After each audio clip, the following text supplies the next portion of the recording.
First of all, let me get something straight. This is a journal, not a diary. I know what it says on the cover, but when Mom went out to buy this thing I specifically told her to get one that didn't say diary on it.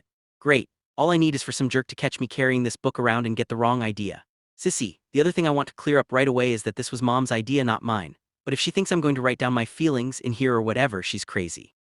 So just don't expect me to be all Dear Diary this and Dear Diary that.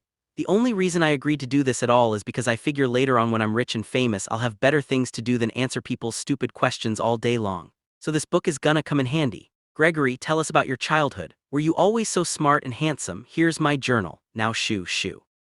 Like I said, I'll be famous one day, but for now I'm stuck in middle school with a bunch of morons. Let me just say for the record that I think middle school is the dumbest idea ever invented. You got kids like me who haven't hit their growth spurt yet mixed in with these gorillas who need to shave twice a day. Out of my way, runts, and then they wonder why bullying is such a big problem in middle school. If it was up to me, grade levels would be based on height, not age. But then again, I guess that would mean kids like Kairag Gupta would still be in the first grade.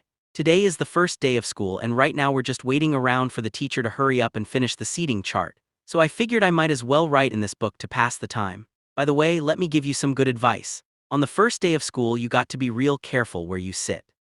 You walk into the classroom and just plunk your stuff down on any old desk and the next thing you know the teacher is saying, I hope you like where you're sitting because these are your permanent seats. So in this class I got stuck with Chris Hosey in front of me and Lionel James in the back of me. Jason Brill came in late and almost sat to my right, but luckily I stopped that from happening at the last second. Is this seat taken? Yes. Next period I should just sit in the middle of a bunch of hot girls as soon as I step in the room. But I guess if I do that it just proves I didn't learn anything from last year. Greg, will you pass this note to Shelley? Why certainly, heh. Greg is a dork, man. I don't know what is up with girls these days. It used to be a whole lot simpler back in elementary school. The deal was, if you were the fastest runner in your class, you got all the girls. And in the 5th grade, the fastest runner was Ronnie McCoy. Nowadays it's a whole lot more complicated. Now it's about the kind of clothes you wear or how rich you are or if you have a cute butt or whatever. And kids like Ronnie McCoy are scratching their heads wondering what the heck happened. The most popular kid in my grade is Bryce Anderson. The thing that really stinks is that I have always been into girls, but kids like Bryce have only come around in the last couple of years. I remember how Bryce used to act back in elementary school. Girls are stinky poos. Yeah, I don't think girls are stinky poos, but of course now I don't get any credit for sticking with the girls. Like I said, Bryce is the most popular kid in our grade, so that leaves all the rest of us gays scrambling for the other spots. The best I can figure is that I'm somewhere around 52nd or 53rd most popular this year.